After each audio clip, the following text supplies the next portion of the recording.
नमस्कार खालामनो dan bukan ke mana lagi? karena kan udah मबाइलाबो बाहायनायनि मोननै वे दं मोननै लामा दं मोनसे जाबाय मोजां आरो मोनसे जाबाय गाज्रि दा बांसिनानो दा उथिबोबाय थानाय जितु गथ'फोर बे उन्दै उन्दै गथ'फोरा उन्दैनिफ्रायनो दिनै इन्स्टाग्राम सलायो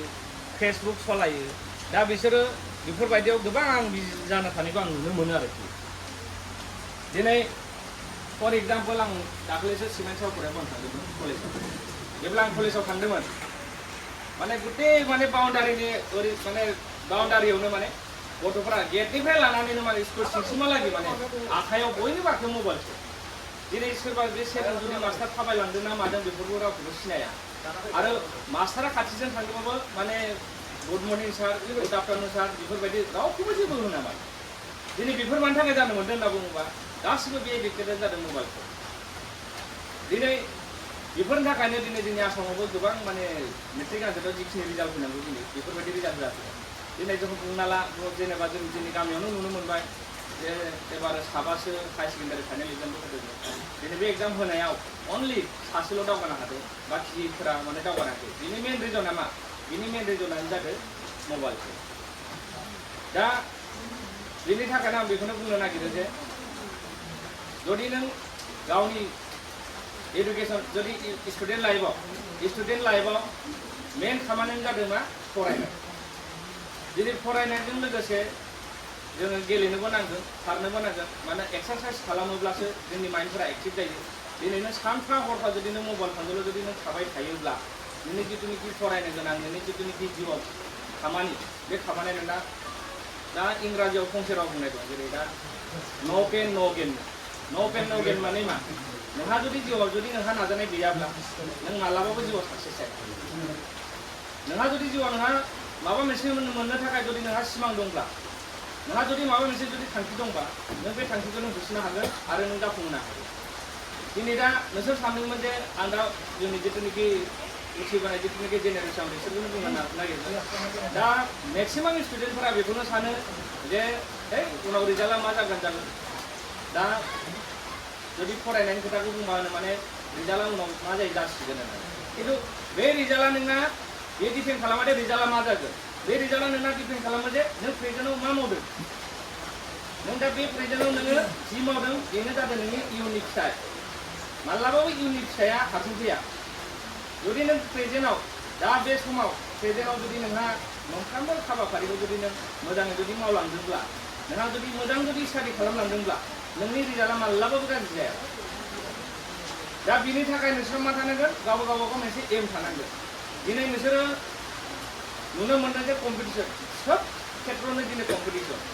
हाइस्ट टु हाइस्ट कम्पिटिसन जेब्ला नोंसोर बै कम्पिटिसनाव सहैगोन अब्ला नोंसोर गावखौनो सानगोन जे बै समाव जुदि आं आरो एसे जुदि खस्थ' खालामनाय मोनब्ला दिनै आं आरो एसे दिनै बिनिफ्राय आरो साबसिन आं खालामबावनो हागौमोन दा आं माखासे जेनेबा पेरेन्टसफोरखौबो आं बुंनो नागिरदों आरोखि दा बिसोरो उन्दै समनिफ्रायनो दा सोरबा क्लास 6 क्लास 7 क्लास 8 दा बे गथ'फोरनावनो दा इन्स्टाग्राम आइडि दं फेसबुक आइडि दं दिनै जुदि बिसोरो बेफोरबायदि फेसबुक इन्स्टाग्रामाव जुदि बिजि जाना थायोब्ला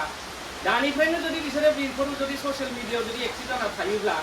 दा बिमा बिफाफोरा सानगोन जे मबाइल नायदों बाट मा मबाइल नायदों मबाइलाव मा नायदों दा बेखौबो जों दा नोजोर होनांगोन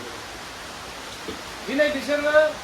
फेसबुकाव इन्स्टाग्रामाव फट' आपल'ड खालामगोन बे फट'नि सायाव सोरबा कमेन्ट हरगोन बे कमेन्टआव बिसोरो मा खालामगोन बिसोर रिप्लाइ हरगोन बे रिप्लाइ हरदावनायावनो दिनै एसे गाबोन एसे दिनै एसे गाबोन एसे सेट खालामदाव मा जागोन बिसोरो बे मबाइलनि फारसे बिसोरो एडिक्टेड जालांगोन दसे सम मबाइल नङाबानो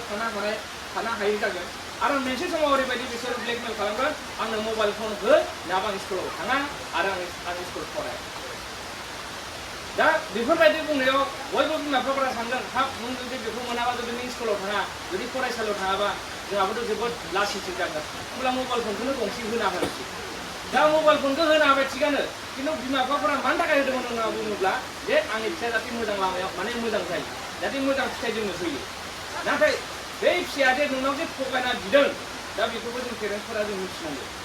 जे बे मबाइलखौ बिदों थिगानो खिन्थु बे मबाइलखौ लाखांनायनि उनाव मायाव बाहायखो दा बेखौ जों नोजोर होनांगौ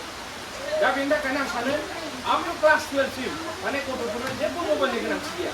आरो माखासे गथ'फोर दं ओरैबायदि खालामदों माने दिनै सारा जोंना मबाइलाव न'ट हरोनो वाट्सएपआव दा बे वाट्सएपनि न'टखौ आंनो लिरनो मबाइल नांगौ दा जाम्बा जाम्बि बिमा बिफाफोरा सानसिगोन नंगौ हरदोंबो खोमा दा मबाइल फनखौ होनो हासिगोन मालाय दरजाखौ लक मारिनानै मबाइलाव नट्स लिरनाय बायदि लिरलाबाय थासिगोन जों मबाइलाव नट्स लिरनाय लागि बिसोरो मायाव बिजि जासिगोन ससियेल मिडियायाव बिजि जासिगोन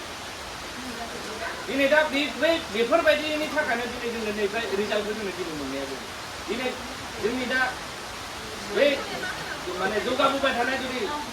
गथ'फोरा जुदि बेफोरबायदियाव जुदि एडिक्टेड जायामोनब्ला मबाइल गेम बायदिसिना जुदि बिसोरो मुखुब जायामोनब्ला रिल्स शर्ट भिडिअ बेफोरखौ नायनानै जुदि बिसोरो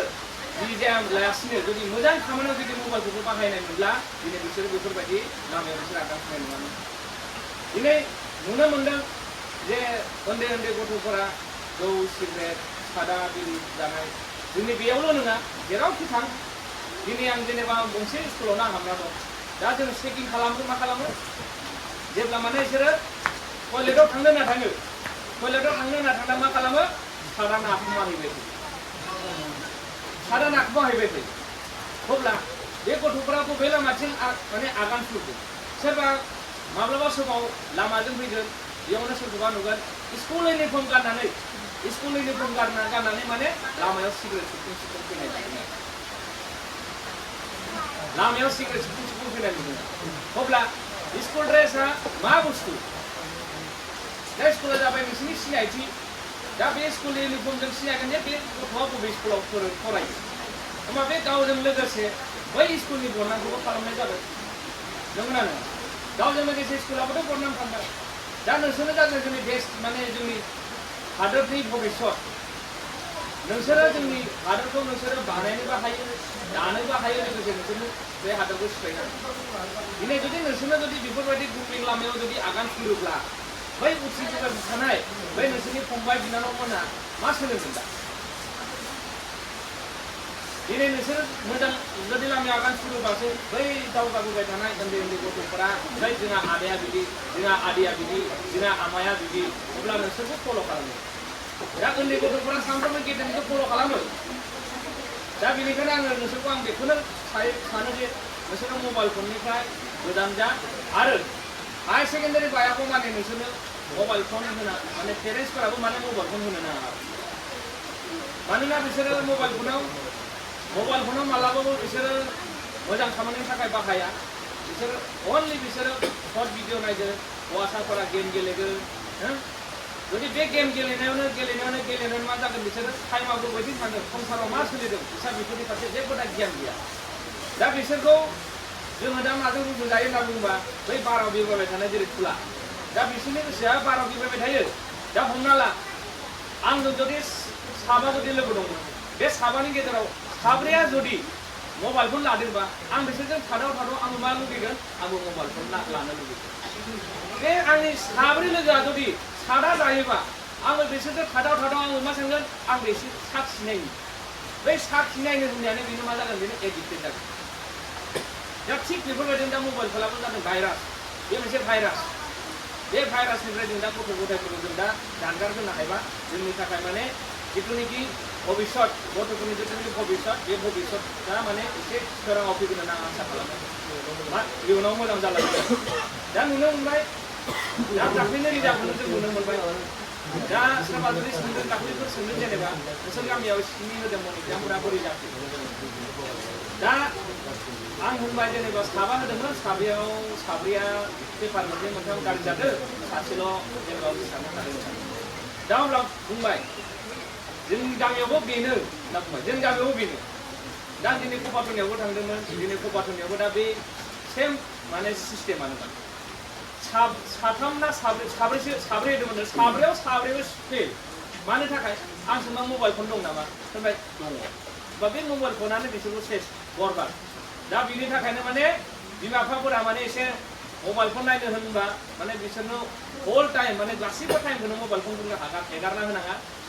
आरो आं बेखौनो सानो जे जेब्ला मोनाबिलि जायो मोनाबिलि जानाय लोगो लोगोनो बिमा बिफाफोरा एसे जाहाथे आसि थुयै थुयै जाहाथे फोरोङो गोदो बुङोमोन जे फिसा हिन्जावखौ फोरोंनाङा होननानै खिन्थु दानि जुगाव बे सिस्टेमा गैला मानो होनना बुङोबा जोंनि जिथुनिखि फान्डामेन्टेल राइट माने संबिधान बे संबिधान मथे हौवासा हिन्जावसा गासिबो एखे बिदि नङा जे हिन्जावसाखौ खुनुरुखुम फोरोंनोसै मालायनि फिसा मालाय ओरैनोबाबो मालायनि फिसासो मालायनावसो फिसाजो जाहैखायो होननानै गोबाङानो दाबो सानो दानि गोदोल' नङा दाबो सानो माने ओइ फिसा हिन्जावा मालायनावसो हाबा जायो होननानै खिन्थु फिसा हिन्जावखौ मानि थाखाय सोलोंथाइ होनांगौ बेखौथ' मिथिया बिदिनो थिगानो जे फिसा हिन्जावा मालायनाव थाङो थिगानो नाथाय बे फिसा हिन्जावा दे थांनानै मालायनाव जुलि जाखांनायनि उनाव गथ' गथाय खांगोन जेब्ला बिनि बे फिसायाथ' बिजों 24 घन्टाथ' न'आव थाया सोरनाबा डिफेन्सआव साख्रि मावगोन सोरबा गोजानाव खामानि मावगोन अब्ला बे गथ' गथायनि दायथ' फरायनाय लिरनाय नायनाया सोरनाव थाहैयो बिमानाव बिफायाथ' जेनेबा बाहेराव बांसिनानो बाहेरावसो थाखायो दा बिमानाव जुदि बिमाया जुदि गावनो एसे एनै जुदि थुनानै जुदि फोरोंनो हायाब्ला बै गथ'आ फराय होनबा बे बोरै फरायनो जुदि बे जेबोखौनो बुजियाबा बे बोरै फरायलायखो आरो बे गथ'आ गोरोन्थि फरायदों ना राइट फरायदों दा बेखौ जुदि गाव बिमायाबो जुदि जेबो मिथियाबा बोरै नों बेखौ कारेक्सन खालामना होनो दा बेनि थाखायनो रावबो माने बेफोरबायदि साननो नाङा जे हिन्जावसाफोरखौ फोरोंना लाब गैया हौवासाफोरखौल' फोरोंनांगौ बे नङा दानि जुगाव सोलोंथाइ होनना बुङोब्ला माने हिन्जावसा हौवासा गासिबो समान दिनै कल्पना चावलाखौ नाय कल्पना चावलाया सासेसो हौवासा नङा बियो हिन्जाव सासेसो हिन्जाव बे जाबाय साइन्टिस्ट कल्पना चावलाया सासे साइन्टिस्टमोन आरो दिनै नाय जोंनि जिथुनिखि इन्डियानि जिथुनिखि प्रेसिडेन्ट दा बे प्रेसिडेन्टआ सोर सासे हिन्जाव मानसियासो द्रौपदी मुर्मु मा सानना नाय हिन्जाव मानसियाबो बेसे गोजौ मासियाव गाखोनो हायो दा बेनो आं बेखौनो खावलायो जाय उन्दै गथ'फोरनाव हमना ला आप टु दा जेनेबा क्लास 12 सिम सोरनावबा जुदि इन्स्टा आइडि दं क्लास 6 निफ्राय क्लास 12 सिम इन्स्टा आइडि दं फेसबुक आइडि दं जाहाथे बेफोरखौ नोंसोरो डिलिट खालामनानै गावनि खामानियाव बेस्थ' जायो मानो होनना बुङोब्ला बे फरायनायनि खेत्रआव होननानै आमुखिया रोङो माने खामुखिया रोङा जुदि जाय खस्थ' खालामो जाय फरायो बेनो गोरों जायो फरायाबा रावबो गोरों जाया जाय फरायो बेनो गोरों दा नोंसोर साननो नाङा जे जों दिनै जेनेबा जोङो आनजादाव जों उथ्रिनो हायासै जों मा जाबावगोन नोंसोर गावखौनो नोंसोर डाउनाव दोननो नाङा नोंसोरनावबो मेलेम दं मेलेम गैयाना नोंसोरनाव मेलेम दं बाट नोंसोरनि जिथुनिखि लामा बे लामाखौ नोंसोर चेन्ज खालामनांगोन नोंसोरनि लामाखौ नोंसोर जुदि चेन्ज खालामबानो नोंसोरनि बे रिजाल्टआ अट'मेटिक मोजां जागोन नोंसोरो जुदि 24 घन्टायाव जुदि 10 घन्टा जुदि मबाइल लानानै टाइम वेस्ट खालामदोंमोन बे 10 घन्टाखौ नोंसोर स्टाडि खालामनानै वेस्ट खालामबाय टाइमखौ बारायलाय रिजाल्ट मोजां जायाबा आं 10 घन्टा जुदि मबाइल थुनानै टाइम वेस्ट खालामदोंमोनब्लाबो जुदि 10 घन्टा फराय 10 घन्टा फरायनानै नोंसोरो जुदि वेस्ट खालामदों होमबानो नोंसोरनि रिजाल्टआ अट'मेटिक मोजां जागोन दा उन्दुनाय समावबो जुदि नोंसोरो मबाइलफोरखौनो जुदि नायबाय थायोब्ला दसे सम जुदि मबाइल नङाबानो जुदि थानो हायाब्ला बोरै रिजाल्ट मोजां जागोन पेरेन्टसफोरा जास्ट सहायल' खालामनो हायो पेरेन्टसफोरा नोंसोरखौ सहायल' खालामनो हायो माबोरै सहाय खालामनो हायो जेरै नोंसोर दा फरायनो मोनदों दिनै नोंसोरनो बहि नाङा कलम गैया बहि गैया अब्ला नोंसोरनो बहि कलम होदों थांनो थाखाय भारा गैया भारा हरदों स्कुलाव मा फरायना फैदों बेफोरखौ नोंसोरो न'आव फैनानै रिभिजन खालामनांगोन फरायनांगोन गाव खस्थ' खालामनांगोन खिन्थु बे पेरेन्टसफोरनि जुदि खस्थ'खौ जुदि नोंसोर बुजियाखैबा नोंसोर दाबो खोमसि लामायावनो दं जुदि पेरेन्टसनि जुदि नोंसोरो खस्थ'खौ जुदि बुजिदोंब्ला नोंसोरो दिनैनिफ्राय हार्डवर्क खालाम आरो जाय जाना दिनै मोनसे मोननै पेपार गाज्रि जाना दंमोन नोंसोर बे पेपारखौ उथायना दिनैनिफ्राय हार्ड वर्क खालाम आरो मबाइलनिफ्राय जेसेबां हायो जानगाराव था मानोना नोंसोरनि बे बैसोआ मबाइलनि थाखाय नङा माने बे मबाइलाबो जोंना मोनसे हुदासो नालाय जेरै दा जुमाय लोंग्रा मानसिया खेबसे लोङाबा थानो हाया जुवा गेलेग्रा मानसिया जेरै जुवा नङाबा थानो हाया थिग बेफोरबायदिनो दा जोंनि बे मबाइल फनाबो दा बिदिनो जादों दसे मबाइल गैयाबानो एकदमबारे गावखौनो मा खालामगोन मा मागोन बहा दं मिथिया बेफोरबायदि थानो सुखुयो दा बेनिखायनो आं खावलायो आं दिनै बुंदों जेनेबा जोंनि जिथुनाखि दा बेफोर देरफुनाय गथ'फोर बे गथ'फोरा माने सानफ्रोमबो जोंनि गेदेरफोरनिफ्रायसो सोलोङोथ' दा हमना ला जोंनि बिमाफोराबो थरजासे बहाबाफोर पार्टि जानाय बा जुमाय लोंनाय बेफोर हुदाखौ गारो नोंसोर लोंना होनना बुङो लों खिन्थु सानावनो लोङा मानो होनना बुङोब्ला दिनै जुदि बिमा बिफाफोरखौ जुदि बेफोरबायदि हर थौजासे जुदि जुमाय लोंनाय नुयोबा बै गथ'फोराबो सोलोङो मानोना बे गथ'फोराबो सानो नै जोंहाबो गोदो आइमोना बेफोरबायदिनो लोङोमोन दा बेफोरनि थाखायनो माने बे गथ'फोराबो माने बिराद सोलो मोनो जे आइया गैया न'आव आं दसे बेस्थ' जादों बहा बेस्थ' जागोन बिसोरो मबाइलाव बेस्थ' जागोन दिनै नों बिदि लादाव बिसोर बिदिनो माने हुदा जालांगोन आरो भगबाना नोंसोरनो मोनसेल' जिउ हरदों जों बयनोबो मोनसेल' जिउ हरदों दा जों बे जिउ मोनसेयाव मानो मोजां हाबा मावलांनो हायो नाथाय नोंसोर जिथुनाखि बे हेबिट्स गाज्रि हेबिट बे हेबिटखौ जों गारनांगोन दा नोंसोरनो जाबाय जोंनि हादोरनि भबिष्यत इयुन दा नोंसोरनो जोंनि बे गामिखौ नोंसोरनो दानांगोन जुदि नोंसोरनो जुदि गावसोरनो गाज्रि गुंले खालामोब्ला होमबाथ' नोंसोर उनावहाय गावसोर बोरै सुस्रांनो हाया दा बेनि थाखायनो आं बेखौनो खावलायबाय आरो जाहाथे मबाइल फन बायदिसिनानिफ्राय ससियेल मिडियानिफ्राय जाहाथे गथ'फोरखौ जानगाराव दोनो मानो होनना बुङोब्ला दा बिसोरो बे मबाइल फनखौ बांसिनानो माने मोजां खामानियाव नाया बिसोरो बांसिनानो माने गाज्रि माबायावसो बाहायो मबाइलनिफ्रायबो जों गोबां गियान मोना नङा मोनो दिनै जुदि मबाइलखौ जुदि जों स्टाडि खालामनो थाखाय बाहायोब्ला दिनै बाहेरायाव टिउसन लानांगौ जेबो गोनांथियानो गैया मबाइलावनो फैजोबो नों मा टपिकनि सायाव नों नायनो नों मबाइलावनो मोनजोबो नाथाय बेफोरखौ बिसोरो दा बाहायनो रोङा जेरै बहाबा जुदि सर्ट भिडिअ माबा मोनसे जेनेबा फानि भिडिअ बेफोरबायदियावसो माने बिसोरा जोबोद इन्टारेस्टमोन दा बेखौ मोनसे नायदावनायावनो मोननै नायनायावनो फुरा समा माब्ला बारलाङो बे फरायनाय टाइमा बिसोरना बेयावनो बारलाङो दा बेनि थाखायनो दा बेखौनो खावलायबाय जे मबाइल फनखौ आखु केयारसिन होनो नाङा जाहाथे बिमा बिफाया बेफोरखौ एसे थागिदा लायो आरो जोंनि पेरेन्टसफोरा एसे स्ट्रं जानांगोन जाहाथे सोरनिबा फिसाखौ जुदि सोरबा जुदि माबा मोनसे बुंनायाव बेफोरखौ दुखु दा मोनो आरो आं बेखौनो बुंदों आरोखि जुदि नोंनि फिसाखौ आं जुदि माबा मोनसे गोरोन्थि नुबाय आं बेखौ जुदि आं माबा मोनसे रायबाय बुंबाय बेखौ बिमाफोरा बिदि साननो नाङा जे आंनि फिसाखौ नों बेफोरबायदि रायदो देनां आं नोंनि फिसाखौ नुगोन जाहाथे बेफोरबायदि दा बुंलाय आरो जुदि बयबो जुदि बेफोरबायदि बुंलायलायोबा होमबा जों बोरै सामलायनो हाया दा बेनि थाखायनो रावबो बादालायनाङा जुदि सोरखौबा जुदि माबाफोर जों गोरोन्थि नुदों अब्ला जों बेखौ गामिनि जानानै गावनि बिदा फंबाय हिसाबै जोङो बेफोरखौ जोङो माने मोजां लामायाव लाबोनो थाखाय जोंहाबो माने नाजानांगोन जाहाथे आंनि फिसाखौ नुदोंबा नोंसोरबो बुं आंनि फिसाखौ जुदि माबाफोर गोरोन्थि नुदोंबा बुं बेफोराव जेबो खर' सानाङा मानो होनना बुङोबा जोंनि माने जोंनि बे गामिनि भबिष्यतआ जादों दा बिसोरनि बे जेनेरेसना दा बेनि थाखायनो आं बेखिनिखौनो बुंनानै आं दिनै दोनथ'नाय जाबाय जोंहा बिथां बिमल रामसियारिया गोबां मेहेरगोनां रावजों बिबुंथि लाखिलांबाय जोंनि देरफुनाय लाइमोन उन्दै सेंग्रा सिख्लाफ्रा एसे साननानै नायदो बिथाङाथ' गोबां मोजाङै बुंनानै थांबाय आरो लोगोसे बिथाङा बिमा बिफाफोरखौबो खावलायदों जाहाथे बिथांनि बुंनाय बायदि बिमा बिफाफ्राबो एसे लाबानो जाबाय गथ'फोरखौ हिनजावसा गथ'आबो दिनै फरायनानै पाइलट जानो हादों गिदिर नासा साइन्टिस्ट जानो हादों गिदिर एग्रिकालचार साइन्टिस्ट जानो हादों फरायनायाव हौवासा हिनजावसा गैया बयबो समान फान्डामेन्टेल राइटआव दिनै सम्पतियाबो हौवासा हिनजावसा गासिबो समान जाबोदों हारसायाव बुङो जि जातिर शिक्षा नाय ए जातिर उन्नति नाय होननानै फरायबासो बुद्धि जागोन गियान जागोन फरायब्लासो नोंनि हा हु सम्पति लाखिनो हागोन बे नङा जे आं लेखा फरायबाय एम ए एमएससि खालामबाय आं साख्रि मोना आं मानो फरायनो बे नङा गियान मोननो थाखाय फरायनांगोन आरो इयुन भबिष्यत जोलैखौ मोजां खालामनो थाखाय फरायनांगोन नोंसोरनो जोंनि प्रजन्म नोंसोरनो सानसे हादोरखौ दैदेननांगोन नोंसोरनो सानसे बे गामिखौबो दैदेनलांनांगोन बाथ्राखौ बुजिदोंना फिसाफोर दिनै साख्रि मावनोल' होननानै फरायनाङा दिनै नों आबाद मावना जानोबो फरायनांगोन दानि जुगाव गासैबो टेकनिकेलनि जुग कम्पिउटार जुग न'आव थानानै ड्रन सालायनानै स्प्रे खालामनानै माबा खालामो एम्फौ बुथारनो हायो नों न'आव जनानैनो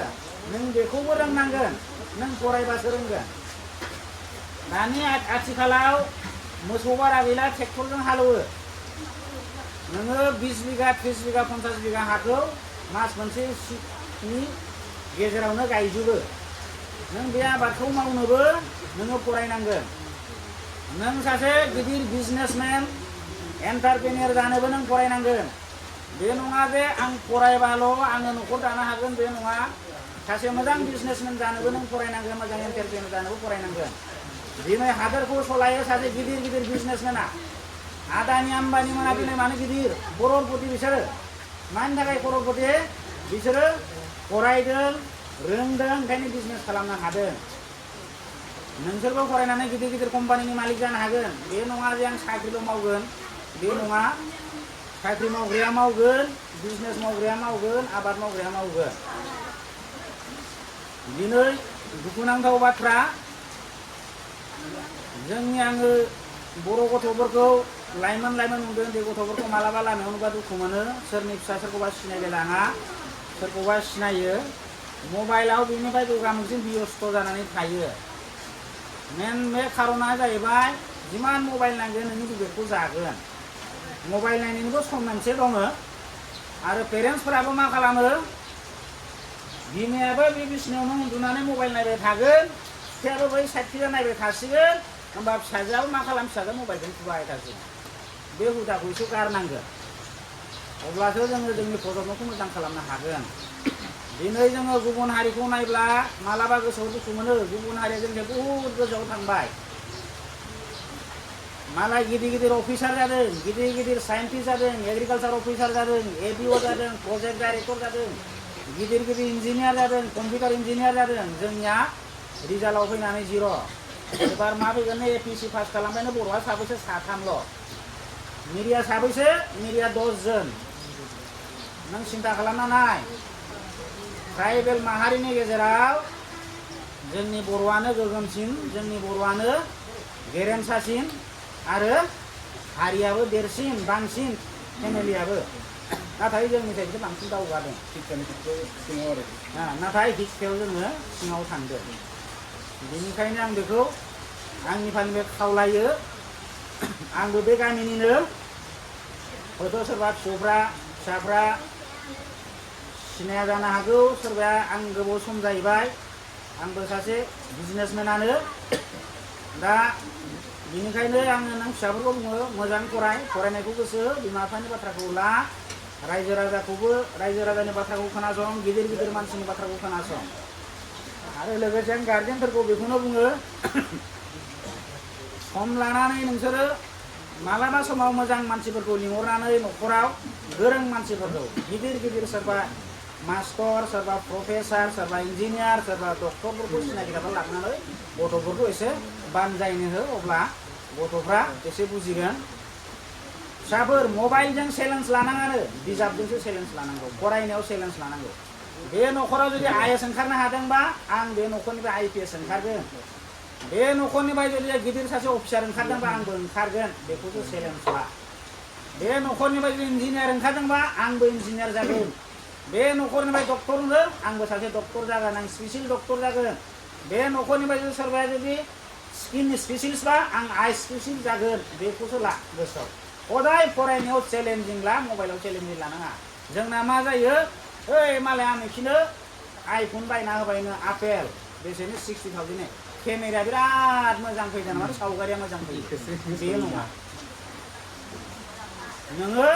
20,000नि मबाइलावबो जि रायलायो 25,000 जि रायलायो 12,000आवबो बेनो रायलायगोन 2,000जोंबो बेनो रायलायो खिन्थु बे नङा जे आङो मबाइलजों चेलेन्ज मारिगोन बिस्रा 20 लाखनि लादों आं 10 लाखनि लागोन 60,000नि लादों आं 70,000नि लागोन बे नङा फिसा फिसौफ्राबो फरायनाय बायदिसिनाफ्राव गोसो होनानै फराय जाय माने नाम्बार 1 लाखिनो हागोन बिथांनोबो जों बेलेगै आरो एक्सट्रा दंबावो जों दा एसे गोबाङै माने मान बावनाय अब्लाबो गामियाव साब्रै ना बेसेबांबा होदोंमोन अब्लाबो बिसोरो हादिया नै देग्लाय बिखौ हानायलाय जोंनि रायजोआ बिनो मानखौ बावजेनबाय आरो जै जाथों दै आफा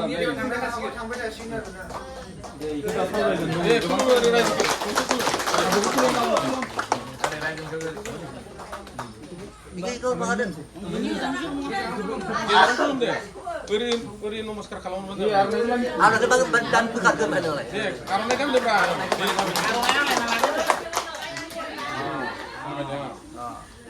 होमबा जोंहा मान बावनाय हाबाफारिया जोब्बाय रायजो राजाफ्रा मोजाङै खोनासं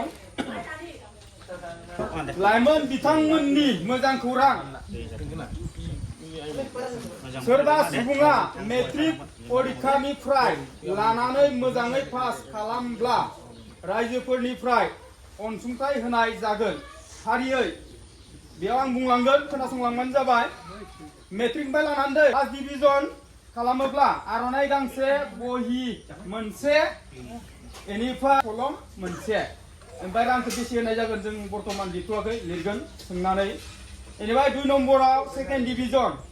बेबो बिदिनो जागोन आर'नाइ गांसे बेनिफ्राय बहि मोनसे कलम मोनसे बेनिफ्राय थार्डआव पास खालामनायाबो जोंहा माबानि माननि खेत्रआव बेनो थाहैगोन आर'नाइ गांसे बहि मोनसे कलम मोनसे बेनिफ्राय बेयाव आरो मोनसे सोरबा सुबुङा जयपुर गामियाव रायजो जाना थानायनि उनाव जिखुनु गभर्नमेन्ट साख्रि मोनोब्ला आर'नाइ गांसे गानहोना मान बावनायजों लोगोसे बरायनाय जागोन बेनिफ्राय जोंहा लोगोसेनो सोरबा सुबुङा जुदि साख्रिनिफ्राय रिटायार जाना फैयोब्ला जोंनि जयपुर गामियाव थागिबिया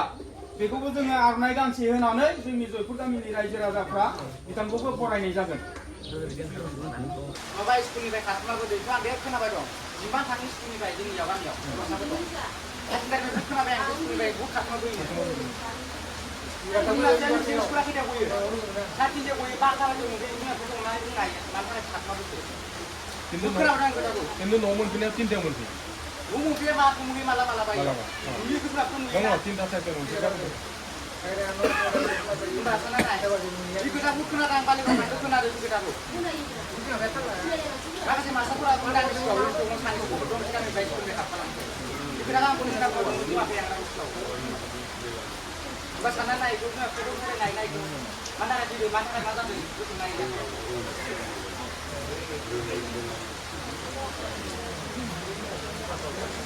आरो माखासे बेलायाव गोबाङानो जुमाय लोङो खिन्थु बैसागु मागिनायावबो जादोंना जुमाय लोङो थिगानो सोरबा सासे न'खरनि मानसियानो होयो रावबो बिस्कुट लोङा जोंखौ होनाङा होननानै गेदेरफोरा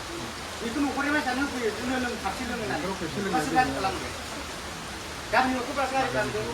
गोबाङाव सबबो मोसादों सब जुमाय सानसिनासो होयो रावबो लोंनाङा गथ' मानसि जानो होआ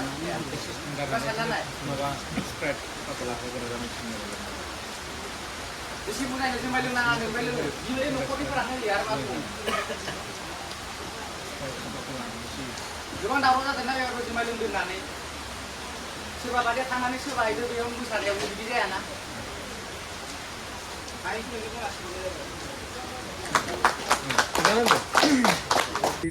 अब्ला लोगोफोर दिनैनि ब्लग भिडिअआ बेखिनियानोमोन भिडिअखौ नायनानै मोजां मोनदोंब्ला लाइक खालाम शेयार खालाम कमेन्ट खालाम आरो जुदि नोंथाङा बोरैबा धीरेन बसुमतारी इउटुब चेनेलाव गोदान अपसन फैफ्लांदोंबा धीरेन बसुमतारी इउटुब चेनेलखौ साबस्क्राइब खालामना होबानो जाबाय दहाय आङो जि जायगायाव भिडिअ बानायदोंमोन नाथाय बे जायगायाव भिडिअनि जोबनाय बाहागोखौ खालामनो हादिया लोगोफोर गोबां दावराव दावसि बेनि थाखायनो आङो भिडिअखौ फोजोबदिया दा फोथाराव फैनानै भिडिअखौ फोजोब्बाय आरोना लोगोफोर जोबथारनायाव गासिनिसिमबो खनसे थेंक इउ गोजोन्थों एसेनोसै